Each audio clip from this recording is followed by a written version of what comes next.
Hello, ನಮಸ್ಕಾರ ಎಲ್ರಿಗೂ. ಬಟಾಣಿ ಸೀಸನ್ ಮುಗಿಯೋದ್ರೊಳಗಡೆ ಇದನ್ನ ಮಾಡಿ ತಿನ್ನಲಿಲ್ಲ ಅಂದರೆ ನಿಮಗೆ ತುಂಬ ರಿಗ್ರೆಟ್ಸ್ ಫೀಲ್ ಆಗುತ್ತೆ. 1 ಕಪ್ ಬಟಾಣಿ, ಅರ್ಧ ಕಟ್ಟಷ್ಟು ಮೆಂತ್ಯ ಸೊಪ್ಪು, ಹಾಗೆ ಅರ್ಧ ಬಟ್ಲು ಕೆನೆ ಇದ್ದರೆ ಸಾಕು. ಮೇಥಿ ಮಟರ್ ಮಲಾಯ್ ರೆಡಿಯಾಗುತ್ತೆ. ಕ್ವಿಕ್ಕಾಗಿ ಹಾಗೆ ತುಂಬ ಈಸಿಯಾಗಿ ರೆಸ್ಟೋರೆಂಟ್ ಸ್ಟೈಲಲ್ಲಿ ಮೇಥಿ ಮಟರ್ ಮಲಾಯ್ ಹೇಗೆ ಮಾಡೋದು ಅಂತ ಹೇಳಿ ತೋರಿಸ್ಕೊಡ್ತೀನಿ, ಬನ್ನಿ. ದಲಾಲ್ಸ್ ಡೆಲಿಕಸಿಗೆ ಸ್ವಾಗತ.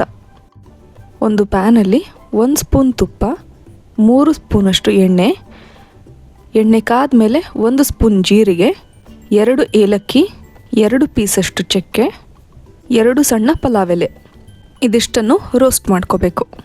ಇದೆಲ್ಲ ಫ್ರೈ ಆದಮೇಲೆ ಸಣ್ಣಗೆ ಹೆಚ್ಚಿದ ದೊಡ್ಡ ಸೈಜ್ನ 2 ಈರುಳ್ಳಿ ಹಾಗೆ 2 ಹಸಿಮೆಣಸಿನ್ಕಾಯಿನ ಇದರೊಳಗೆ ಹಾಕಿ ಚೆನ್ನಾಗಿ ಫ್ರೈ ಮಾಡಬೇಕು. ಈರುಳ್ಳಿ ಗೋಲ್ಡನ್ ಬ್ರೌನ್ ಆಗೋವರೆಗೂ ಇದನ್ನ ಫ್ರೈ ಮಾಡಬೇಕು.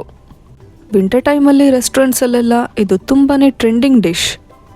ಒಂದು ಸತಿ ಟ್ರೈ ಮಾಡಿ ನೋಡಿ, ನಿಮಗೆ ತುಂಬಾ ಇಷ್ಟ ಆಗುತ್ತೆ. ಈರುಳ್ಳಿ ಎಲ್ಲ ತುಂಬ ಚೆನ್ನಾಗಿ ಫ್ರೈ ಆಗಿದೆ. ಈಗ ಇದಕ್ಕೆ 1 ಸ್ಪೂನಷ್ಟು ಶುಂಠಿ ಬೆಳ್ಳುಳ್ಳಿ ಪೇಸ್ಟ್ನ ಹಾಕಿ ಅದರ ಹಸಿ ವಾಸನೆ ಹೋಗೋ ತನಕ ಬಾಡಿಸ್ಬೇಕು. ಇದು ಟೊಮ್ಯಾಟೊ ಪ್ಯೂರೆ. ದೊಡ್ಡ ಸೈಜ್ನ 2 ಟೊಮ್ಯಾಟೊನ ಮಿಕ್ಸರಲ್ಲಿ ಗ್ರೈಂಡ್ ಮಾಡಿ ತೊಗೊಂಡಿರೋದು. ಹುಳಿ ಇಲ್ಲದೇ ಇರೋ ಟೊಮ್ಯಾಟೊ ತೊಗೊಂಡ್ರೆ ತುಂಬ ಒಳ್ಳೆಯದು. ಈಗ 1 ಸ್ಪೂನಷ್ಟು ಉಪ್ಪು, 1/4 ಸ್ಪೂನ್ ಅರಿಶಿನ ಪುಡಿ, 1 ಸ್ಪೂನ್ ಅಚ್ಚ ಖಾರದ ಪುಡಿ, ಅರ್ಧ ಸ್ಪೂನ್ ಧನಿಯಾ ಪುಡಿ, ಅರ್ಧ ಸ್ಪೂನ್ ಜೀರಿಗೆ ಪುಡಿ, ಇದಷ್ಟನ್ನು ಹಾಕಿ ಚೆನ್ನಾಗಿ ಮಿಕ್ಸ್ ಮಾಡಿ ಇದರ ಹಸಿ ವಾಸನೆ ಹೋಗಿ ಎಣ್ಣೆ ಎಲ್ಲ ಬಿಟ್ಕೊಳ್ಳೋವರೆಗೂ ಇದನ್ನ ಫ್ರೈ ಮಾಡಬೇಕು. ಒಂದು ಟಿಪ್ ಏನಂದರೆ, ಟೊಮ್ಯಾಟೊಗೆ ಉಪ್ಪು ಹಾಗೆ ಅರಿಶಿನ ಪುಡಿ ಹಾಕ್ತಿದ್ದಂಗೆ ತುಂಬ ಬೇಗ ಬೇಯುತ್ತೆ. ಈಗ ಮುಚ್ಚಳ ಮುಚ್ಚಿ ಇದನ್ನ ಚೆನ್ನಾಗಿ ಬೇಯಕ್ಕೆ ಬಿಡಬೇಕು. ನೋಡಿ, ಸ್ವಲ್ಪನೇ ಎಣ್ಣೆ ಬಿಟ್ಕೊಳ್ತಾ ಇದೆ, ಆದರೆ ಹಸಿ ವಾಸನೆ ಇನ್ನೂ ಹಾಗೇ ಇದೆ. ಅದಕ್ಕೆ ಸ್ವಲ್ಪ ಕೈಯಾಡಿ ಮತ್ತೆ ಲಿಡ್ನ ಮುಚ್ಚಿ ಇದನ್ನು ಬೇಯಕ್ಕೆ ಬಿಡಬೇಕು. ಇದನ್ನ ಆಗಾಗ ಈ ಥರ ತೆಗೆದು ಕೈಯಾಡ್ತಾ ಇರಬೇಕು, ಇಲ್ಲದೆ ಹೋದರೆ ತಳ ಹಿಡ್ಕೊಳ್ಳುತ್ತೆ. ನೋಡಿ, ಎಣ್ಣೆ ಎಲ್ಲ ಆಲ್ಮೋಸ್ಟ್ ಬಿಟ್ಕೊಂಡಿದೆ. ಈಗ ಇದಕ್ಕೆ 1 ಕಪ್ಪಷ್ಟು ಹಸಿ ಬಟಾಣಿನ ಹಾಕ್ಕೊಳ್ತಾ ಇದ್ದೀನಿ. ರೆಸ್ಟೋರೆಂಟ್ನ ಕೆಲವೊಂದು ಸೀಕ್ರೆಟ್ ಟಿಪ್ಸ್ನ ನಾನಿಲ್ಲಿ ಶೇರ್ ಮಾಡ್ತಾ ಹೋಗ್ತೀನಿ, ವಿಡಿಯೋನ ಪೂರ್ತಿಯಾಗಿ ನೋಡಿ. ಬಟಾಣಿ ಹಾಕಿ ಇದನ್ನ ಚೆನ್ನಾಗಿ ಮಿಕ್ಸ್ ಮಾಡಿ ಅರ್ಧ ಗ್ಲಾಸಷ್ಟು ಕುದೀತಾ ಇರೋ ನೀರನ್ನ ಇದಕ್ಕೆ ಹಾಕಿ ಚೆನ್ನಾಗಿ ಬೇಯಕ್ಕೆ ಬಿಡಬೇಕು.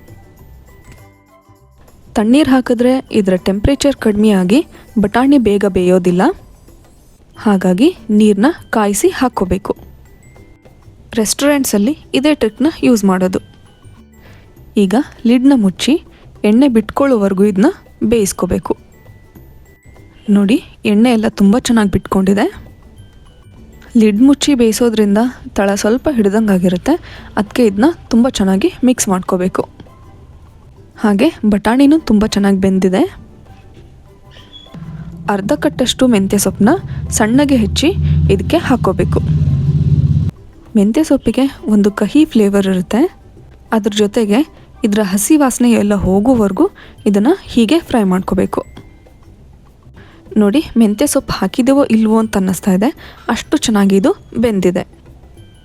ಇದಕ್ಕೆ ಒಂದು ಗ್ರೇವಿ ಟೆಕ್ಸ್ಚರ್ ಬರೋಕ್ಕೋಸ್ಕರ ಅರ್ಧ ಗ್ಲಾಸಷ್ಟು ಕುದೀತಾ ಇರೋ ನೀರನ್ನ ಇದಕ್ಕೆ ಹಾಕ್ಕೊಂಡು 5 ನಿಮಿಷ ಇದನ್ನು ಮುಚ್ಚಿ ಬೇಯಿಸ್ಕೋಬೇಕು. ಇದು ಆಲ್ಮೋಸ್ಟ್ ಆಗಿದೆ. ಒಂದು 5 ನಿಮಿಷ ಇದು ಹೀಗೆ ಬೆಂದರೆ ಸಾಕು. ಈಗ ಒಂದು ಇಂಪಾರ್ಟೆಂಟ್ ಪ್ರೊಸೀಜರ್ ಏನಂದರೆ, ಕೆನೆ ಹಾಕೋಕ್ಕೂ ಮುಂಚೆ ಫ್ಲೇಮ್ನ ಪೂರ್ತಿಯಾಗಿ ಲೋ ಮಾಡಬೇಕು. ಇದು ಮನೇಲಿ ಮಾಡಿರೋ ಕ್ರೀಮ್.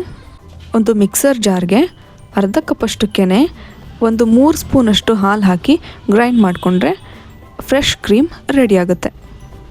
ಕೆನೆ ಹಾಕಿದ್ಮೇಲೆ ಇದನ್ನ ಬೇಯಿಸೋಕ್ಕೆ ಹೋಗಬಾರ್ದು. ಜಾಸ್ತಿ ಬೇಯಿಸಿದ್ರೆ ಕೆನೆಯಲ್ಲಿರೋ ಎಣ್ಣೆ ಎಲ್ಲ ಸಪ್ರೇಟ್ ಆಗುತ್ತೆ. ಕೊನೆಯಲ್ಲಿ 1/4 ಸ್ಪೂನಷ್ಟು ಗರಂ ಮಸಾಲ ಹಾಕ್ಕೊಂಡ್ರೆ ಇದಕ್ಕೆ ಒಳ್ಳೆ ಫ್ಲೇವರ್ ಬರುತ್ತೆ. ಇದಕ್ಕೆ ಹೀಗೆ ಕ್ರೀಮಿ ಟೆಕ್ಸ್ಚರ್ ಇದ್ದರೆ ತುಂಬ ಚೆನ್ನಾಗಿರುತ್ತೆ.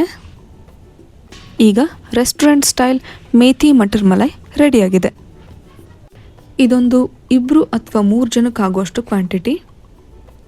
ಇದನ್ನ ಮಾಡಿಕೊಟ್ರೆ ಮನೇಲೇ ಮಾಡಿರೋದು ಅಂತ ಹೇಳಿ ಅವ್ರಿಗೆ ಗೆಸ್ ಕೂಡ ಮಾಡೋಕ್ಕಾಗೋದಿಲ್ಲ, ಅಷ್ಟೊಂದು ಚೆನ್ನಾಗಿರುತ್ತೆ.